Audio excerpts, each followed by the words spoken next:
Good morning. সুন্দর একটা সকালে দার্জিলিং ম্যাল থেকে আপনাদের সবাইকে স্বাগত। আজকে তৃতীয় দিন আমাদের দার্জিলিংয়ে। এখন সকালবেলায় বেরিয়েছি একটু ঘোরাঘুরি করব বলে। ওয়েদারটা মোটেও ভালো নয়। সকালবেলা এখন 9টা বাজে প্রায়, কিন্তু চারিদিকে ঘন কুয়াশা, মেঘাচ্ছন্ন আকাশ চতুর্দিকটায়।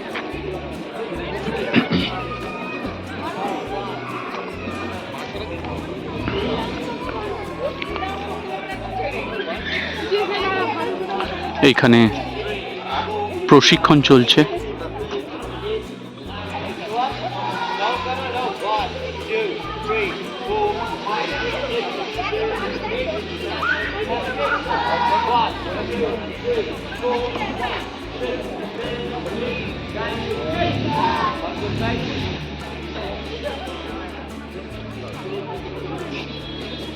ক্যাভেন্টারের সামনে দিয়ে ম্যালের দিকে যাওয়ার রাস্তা, ঠিক তার অপোজিট সাইডের ট্যাক্সি স্ট্যান্ডের সামনে দিয়ে যে রাস্তাটা ওপরের দিকে উঠছে,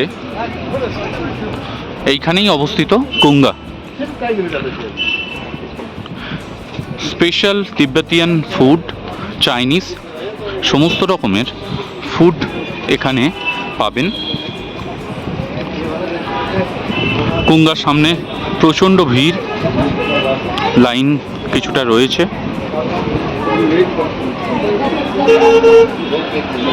এই কুঙ্গা রেস্টুরেন্ট, এখানেও লেখা রয়েছে স্পেশালিস্ট ইন তিব্বতিয়ান ফুড। বহু কষ্টে অনেকক্ষণ লাইনে দাঁড়ানোর পর এখন আমরা কুঙ্গার ভিতরে এন্ট্রি পেয়েছি। ভিতরের যে স্পেসটা ছিল সেটা খুবই কম, আর লোক সংখ্যা প্রচুর। আর এদের আর একটা সমস্যা যেটা চোখে পড়লো সেটা হচ্ছে মোটামুটি 2টো বেজে যাবার পর খুব একটা এনারা অর্ডার নেন না। এবং আরেকটি যেটি খুব বৈশিষ্ট্যপূর্ণ এবং ভালো, সেটা হচ্ছে এখানে লাইনে দাঁড়ানোর পর আপনি সেটা টেকওয়ে অর্থাৎ বাড়িতেই নিয়ে যান বা এখানে বসে খান, প্রত্যেকটি বারেই ওনারা একজনকেই এবং লাইন বেসিসে যেরকম যারা আর কি দাঁড়িয়ে আছে সেইটা কিউব মেনটেন করেই ওনারা ছাড়েন। এই সামনে মেনু রয়েছে, মেনুটা দেখে আমরা অর্ডার করলাম। সেই দিনকার মতো আমরা নিয়েছিলাম চিজ চিকেন মোমো, যেটা এখানকার স্পেশাল, ভীষণ সুস্বাদু। তার সাথে ছিল ওয়ালটন স্যুপ এবং থুপকা। টেস্ট খুবই সুন্দর। এই যে এখানে বিভিন্ন জায়গার সার্টিফিকেট দেয়ালগুলোতে রাখা রয়েছে। কুঙ্গার পরিচিতি প্রচণ্ড রকমের, এবং ইউটিউব চ্যানেল আসার পর এখানকার সুস্বাদু খাবারের বিজ্ঞাপন বহু ইউটিউবার আর কি দিয়েছে। তো সেক্ষেত্রে কুঙ্গার পরিচিতি ধীরে ধীরে বেশ বেড়েছে। এটা হচ্ছে রেড চাটনি, ভীষণ ঝাল।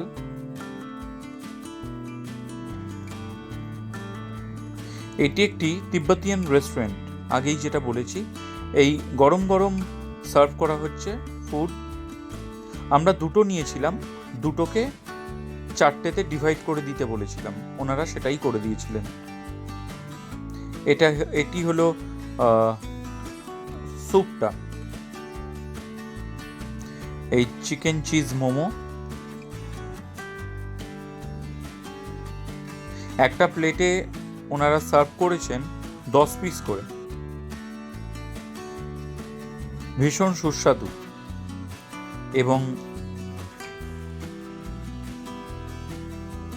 এই যে এই মেনু থেকে চুজ করে কতগুলো খাবার আমরা এখানে নাম দিয়েছিলাম।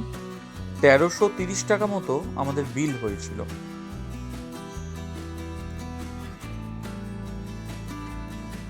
আর এখানকার আরেকটা বিশেষ মুখশুদ্ধি, যেটা হচ্ছে এই ব্ল্যাক কালারের রোস্টেড মৌরি। এখান থেকে বেরোনোর পর আমরা মার্কেটের মধ্যে দিয়ে আস্তে আস্তে এগিয়ে চললাম ম্যালের দিকে।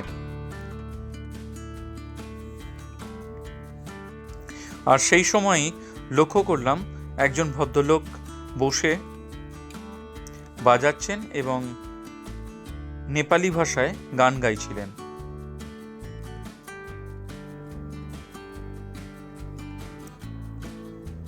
অনেকে ওনাকে পয়সা দিচ্ছেন, আমরাও দিলাম। তারপর এগিয়ে চললাম ম্যালের দিকে। আজকের পর্বে এইটুকুই। আবার ফিরে আসব নতুন একটি পর্ব নিয়ে আপনাদের কাছে। ততদিন ভালো থাকবেন, সুস্থ থাকবেন। আর চ্যানেলটি যদি ভালো লেগে থাকে তাহলে সাবস্ক্রাইব, লাইক দিতে ভুলবেন না।